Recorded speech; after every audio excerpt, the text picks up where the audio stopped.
California's Gold is produced in association with KCET Los Angeles and is seen statewide on California Public Television. This series is endorsed by the California Teachers Association, the California School Boards Association, and the California Library Association.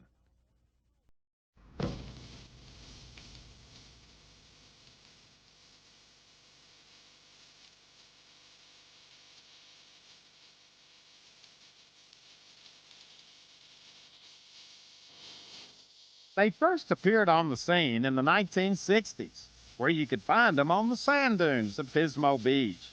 They were bright and colorful and truly unique little cars. They were made of fiberglass. They're lightweight, fast, and fun to drive.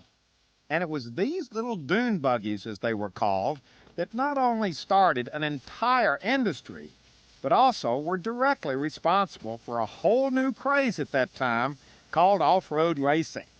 You see, these little dune buggies were as much fun to drive on dirt roads as they were in the dunes themselves.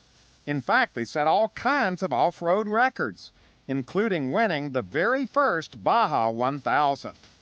Now, they were the brainchild and creation of Bruce Meyers, a California native. And this dune buggy, appropriately named the Meyers Manx, took the country and the world by storm. Other manufacturers sprung up overnight and ended up producing over 250,000 lookalikes. Bruce himself sold over 6,000 Manx kits, which enabled owners to build their own dune buggies. In fact, today, some of these original dune buggies are still around and are considered collector's items. Bruce is still around too, and he and his dune buggies are not only California legend, but are fine examples of California's gold.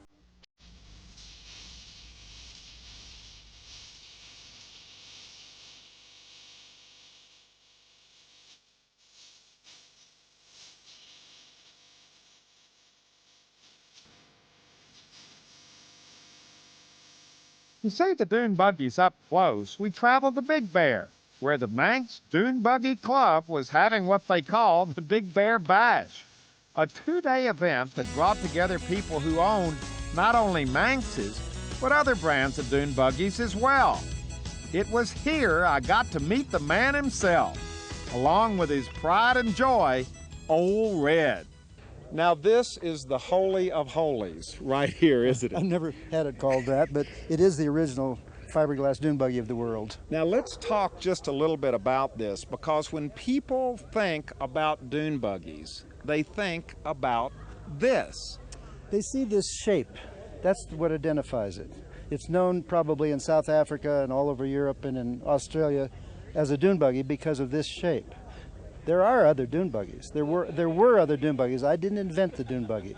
I invented this kind of a dune buggy, which seems to have grabbed everybody, and they've been going on for 35 years all around the world. Now let's take a look at this. How did you go about putting all of this together? What is this exactly? What's it made of? I was made because I built tooling, which is the things that make fiberglass products. I was a sailboat worker working in tooling, and I approached this like you'd make a sailboat. This car has a lot of nice features, like it has an opening hood, a spare tire, and all that stuff. Just like a Volkswagen, the spare tire's in the front.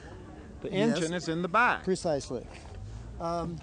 This car has no Volkswagen underpinnings in the way of the floor pan.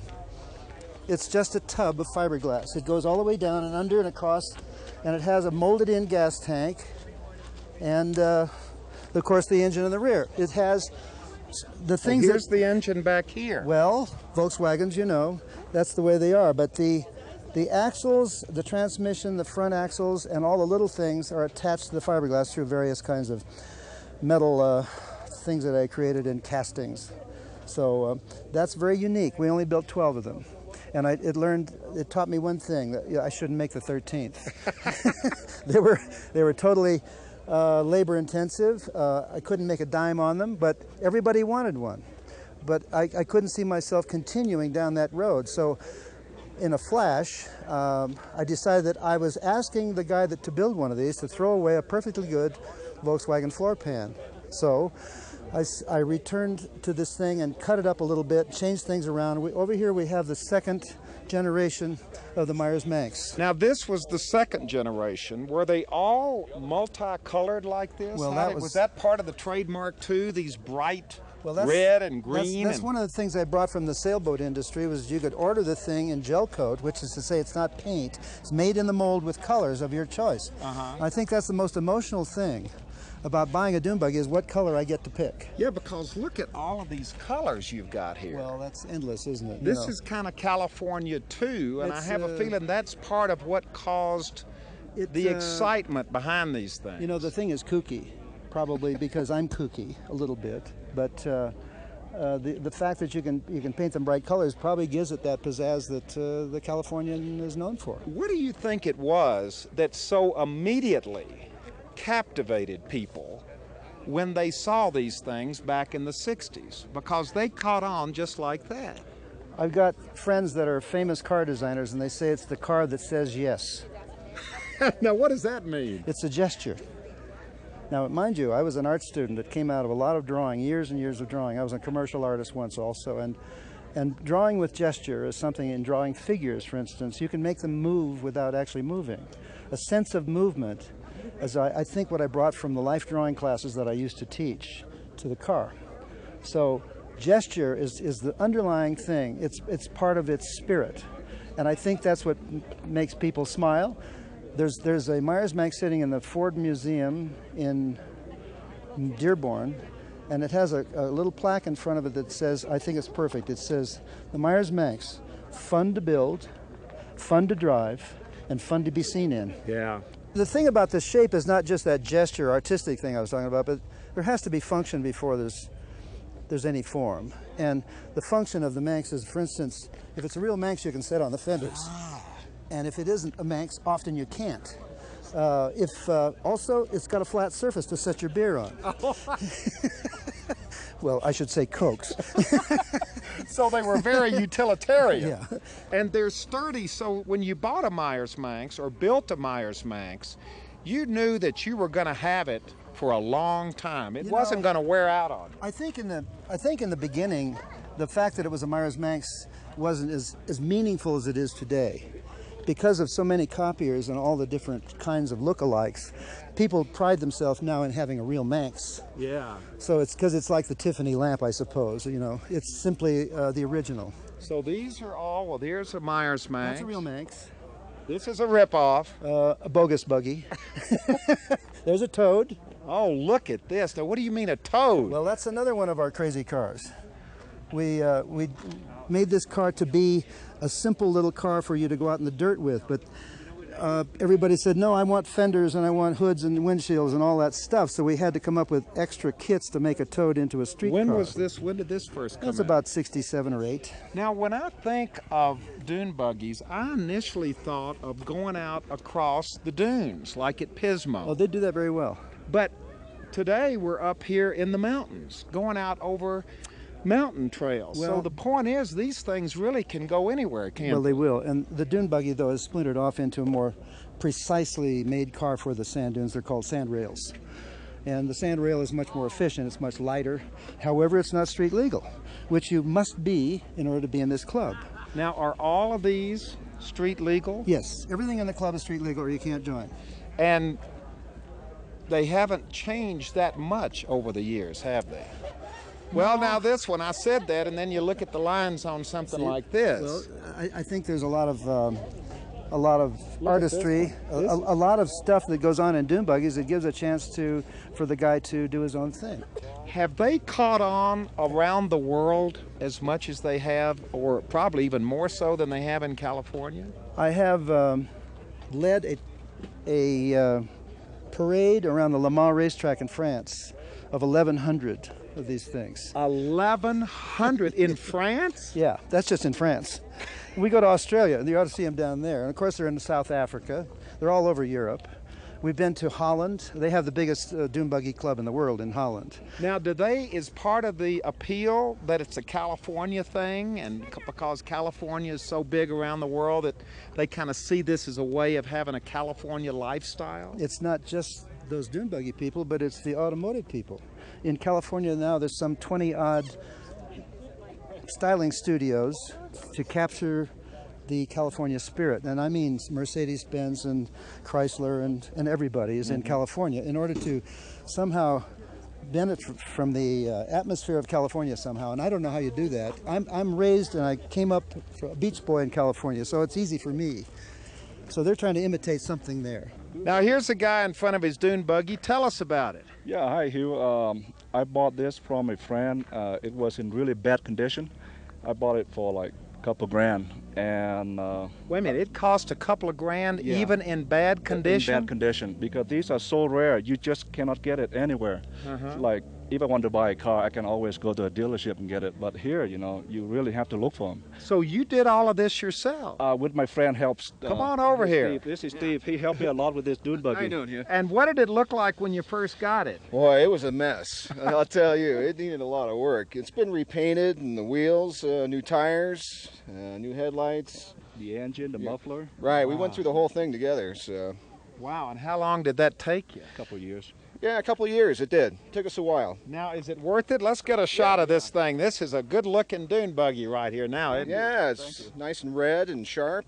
Yes, exactly. Well, stand out in front of it. Okay. You all are the guys who did it all. This work, and yeah. Yeah, let's get a little bit of show here. Right. Hi, Hugh. Now here's a lady down here who came up and grabbed us and said, "You got to come see our dune buggy." Yes. Well, tell us about it. Well, my husband built this with his dad back in '69. Really? This is the original gel coat. My dad had one when I grew up, and I was really interested in it, and finally put my own together. So as a kid, you rode in your dad's dune buggy. That's what I learned to drive in. Really? Yeah. Now you were telling me that this is These are the family buggies. the family buggies. Now what do you mean by that? Big back seat, don't have to be cooped up like some of the buggies. So these were standard length VW chassis, and called resorters, or resorters, or as Bruce Meyers likes to call them, touristas. Touristas, and you got the whole family in there The today. whole family. These are the grandkids. Now, We've how do they raised- react to all of this? Well, they love it. They love it, and they get their driving legs this way. So he'll sit on my lap today, and he'll get a little bit driving time in. So that Well, look, he's got the driving gloves on. He's ready to go. he is, isn't he? Now, this has got to be a record. If it isn't, it ought to be. It's probably got 300,000 miles on it. It's kind 300,000 miles on this one dune buggy. Yes, it's as near as I can tell. It's got about its fourth speedometer in it, and we've taken it on vacation all over the place. Driven it through Washington D.C., New York, Canada. Getting in places like New York, down in Greenwich Village, they give you some strange looks. You have driven this in Greenwich Village. Yes, yes. We didn't stop though. But see see, for a Californian, that makes perfect sense. Take it to New York and show it off. Now you got to understand, originally it had a paisley flower top on it too, so that set off with the gold medal flag. Did you get this when? When did you originally purchase this? 33 years ago I built it. I got a hold of Bruce Meyers and built it in 1967. So you bought this, look at this over here. This is beautiful. You bought this as a kit 33 years ago. Yeah, that's it. Stripped down an old VW and put it together.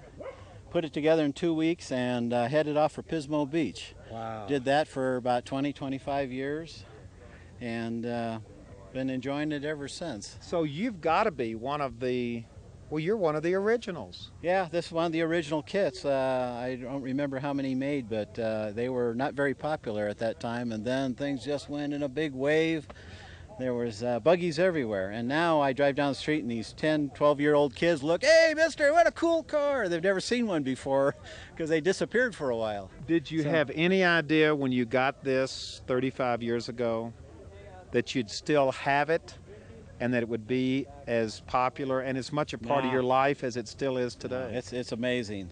Yeah, it's My kids grew up in the back seat of this, cruising around on the public streets along with the sand dunes and in the mountains and everything else.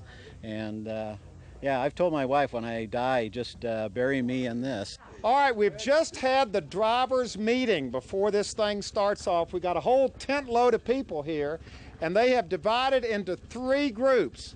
Now, here's the first group over here. They are called the Posy Sniffers. Now you're the ones who don't want to get any dust on your dune buggies, right? We don't mind a little dust. Yeah. We just don't want a whole bunch of dust. All right. So these are the Posy Sniffers. This is the intermediate group right here. I'm not sure what that means, but here is the hardcore group over here. And all of these groups, we're all getting ready to pull out and have a great time. Is everybody ready? Yeah. Let's go! So finally, it was time. Excitement building as we pulled out of the campground and headed out onto the open road. Now, I was riding with Bruce and Old Red and was having a lot of fun as we barreled down the paved highway.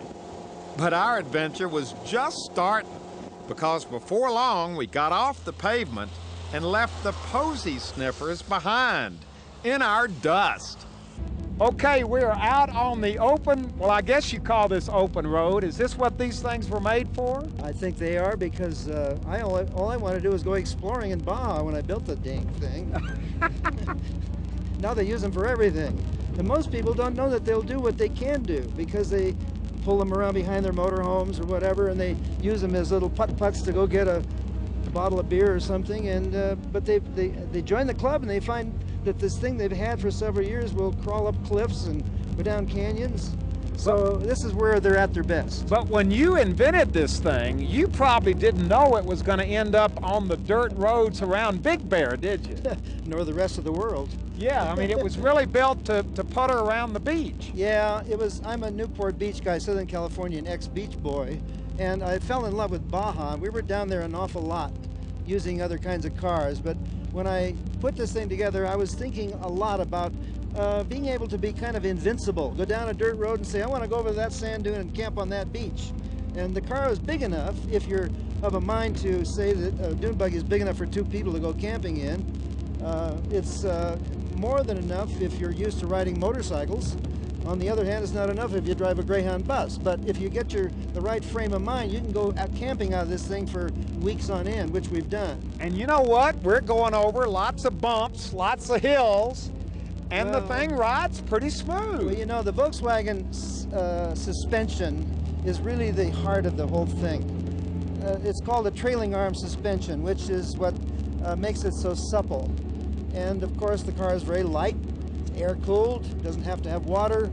It's very cheap to run. It gets 30 or more miles to the gallon. So it's an ideal for those that want to go playing around out in the backcountry without a lot of expense. And it's far more comfortable than at least the Jeeps of those times. You know, this is, well, we got everybody behind us. They're following in a pretty good line behind us. Of course, there's nowhere else for them to go. But it's kind of fun being out on a rally like this with other like-minded people. You know, the word dune buggy becomes a little bit obnoxious to some people, that is, like forest rangers. And yet, this club has to have, in order to be in the club, you have to have a street-legal dune buggy. And we do things like this, and we always stay on all the roads that are legal. We never break trails. We never go off the dirt trails or the Jeep trails, as they call them. So you're not tearing anything up? Not at all. And that's the whole... Whoa. Look at these things. This is great. Well, you ain't seen nothing yet, Daddy. Oh, look at that one. Oh. Look at that one. Oh, my gosh. Don't go too far. Whoa!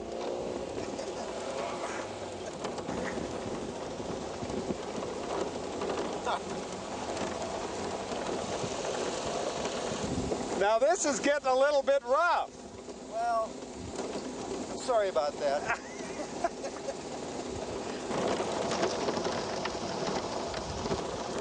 You like to make those wide turns, don't you? There's another one. All right, here we go. Whoa! There's another one. Whoa!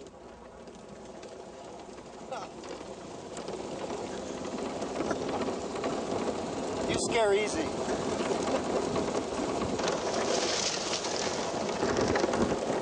Now, Bruce, we're on the intermediate. We're with the intermediate group. We're not with the posy smellers, and we're not with the hardcore bunch. We're just sort of half brave. Yeah, now there's some people, though, who want to go a lot, you know, be a lot bolder than we're being right now. Well, see, they look at a pile of rocks as a challenge. You have to get on that. You got to get up that canyon full of rocks, or that boulder strewn, whatever the hell. And if you don't, you're just not a man, I guess, huh? So there's the posy sniffers that couldn't care less about that. And there's the mediums that say, I like to see the scenery while I'm going where I'm going. When you're dashing rocks all day, well, you don't get to see much except the rock that you're focused on in front of you. But we're seeing a lot of bumpy scenery today. Well, they didn't get around to paving these roads we're on. If they did, we wouldn't be here. So that's kind of nuts, isn't it? We have a car that's capable of going over all kinds of rough terrain, and to do it, well, you just got to get dusty, I guess. Now these buggies originally were made for rough riding, weren't they? Yes, they were the first cars that you could travel briskly down dirt roads. I don't dislike Jeeps, but a Volkswagen suspension is much more supple, and therefore you're able to travel at a little more speed than you could with a Jeep. And a dirt road sort of asks to be driven briskly with these cars. And the guys that drive them are having more fun because they kind of drive tail out style, hanging it out a little bit. And it's sort of a way of being a Walter Mitty of a racer, I suppose. So anyway, the car does it so easily, it sort of begs you to do it. I don't know, if you're behind the wheel, Huell, I think you'd start to get a kick out of the way they handle. It gets in your blood, doesn't it? Yeah, it does. It absolutely triggers something about having fun. I don't know whether it's just the size of the car, the brightness of its color, its funny, happy shape, or the fact that it's fun to drive, but the whole thing turns out to be a fun thing in the end. All right, we've stopped for just a minute because up until now we've just kind of been playing with this thing, hadn't we? Well, it was kind of rocky and bumpy, so we were sort of poking along, but now the road's gotten a lot smoother, so we're going a little faster now. How fast are we going to be going? Oh, not much. 25, 30, 35, I don't know. Whatever the road allows. All right, let's go. Here we go.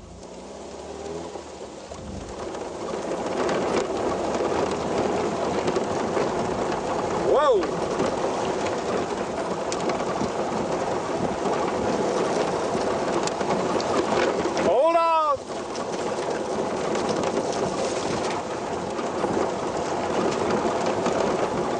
These things will move. Oh yes, this old car went like hell once.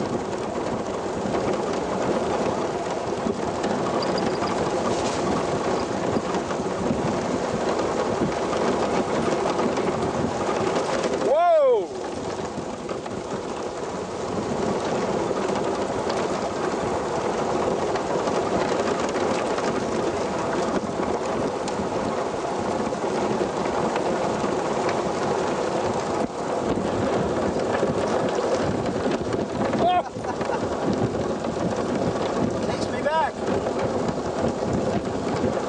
Did this all the length of Baja long ago. Whoa!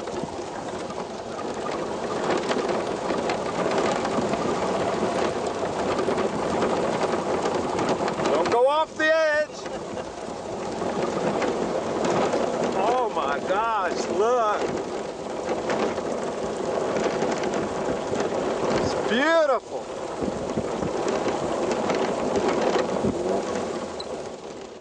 Okay, we have stopped on top of some mountain. We're not sure what it is, but it's beautiful out there. We got a beautiful view out there. And we've all kind of gathered around This is kind of the traditional picture that we want to take with everybody in it. We've been out on the road, and you told me as we were driving that really this is the first time this original Meyers Manx has been out on the road in a long time. We just dragged it out of the museum recently, and it sat around. We tripped over it for a while, and hey, I haven't got a buggy. I got to get old Red going, so we worked on it the last few weeks. I'm driving it for the first time after, I think, about 30 years. Wow. Well, it kept up with everybody. Yeah, well, I'm living young again. Wow. And I tell you what, we're all here. At least we think we're all here. There may be, is everybody here? I tell you what, this is great. You started this 35 years ago with Old Red. I had no idea this would happen, you know. And you told us earlier today that these dune buggies bring a smile to people's faces. Yes, people say that's the car that says yes, and it makes you smile. Well, we're all smiling through the dust. But it's a wonderful smile. It's a smile, it's a California smile that started here in California 35 years ago. And your dream is still very much alive and well and very much a part of California's gold. Goodbye, everybody. Goodbye. Goodbye. Hope we make it down off this mountain.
Well, hello everybody. I'm Huell Hauser, and I sure hope you enjoyed this adventure.